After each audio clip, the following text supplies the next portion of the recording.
The study is based on a tool that lets people explore data about the Star Wars movie series. There are different types of data in the data set, and the tool let us create cards to show details about different groups of data. So this is a card with one of the data types called people, and the people card has information about all the characters in the Star Wars universe, and each blue box represents a person. We can use these drop downs to set the properties about the people that will control the categories on X and Y axis respectively. So these drop downs show me a list of options, and I will show how to group people in this card based on gender and eye color. So I set gender on X axis, and you can see that it organizes the people boxes by groups of different gender types down here. These are the males, these are the females, and so on. And if I select the eye color on the Y axis, the tool updates the visuals to show the grouping by eye color. So it sorts data based on eye color on the Y axis. We can also use this drop down box to use colors to show different properties. Here, setting gender as an attribute updates the data points to show males as orange colors and females as green, and so on. We can also look at other ways to group data besides by people. We can make a new card to look at different groupings. Using this plus sign, we see a list of different types of groups, different types of data groups that are present in the Star Wars data universe.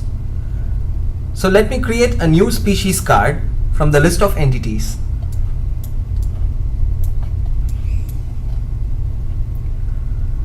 The species card has different options in the drop-down list for properties that make sense for different species.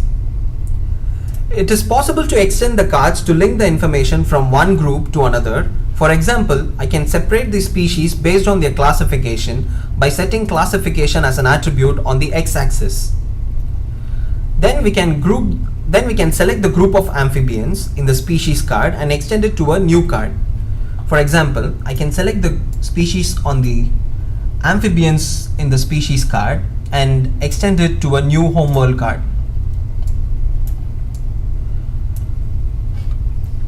Here we get the information of planets where the selected amphibians live. Another thing we can do is to filter the data shown on the card to create a subgroup of data in a new card. We do this by using the filter option. For instance, I can select the group of amphibians in the species card and click on filter. This separates the amphibian species and creates another species card with only amphibians data in it. Now let me give an example on how to use the tool to learn about Star Wars data. Let's say I want to find the largest planet where the amphibian species live. I'm already looking at the amphibians here. So I need to organize the planet based on their size. To do that, I can set diameter as a parameter on the x-axis of the planet's card. Then the tool sorts the data based on the planet size. By marking the information with color based on the diameter, we see that there are three possible largest planets with amphibians.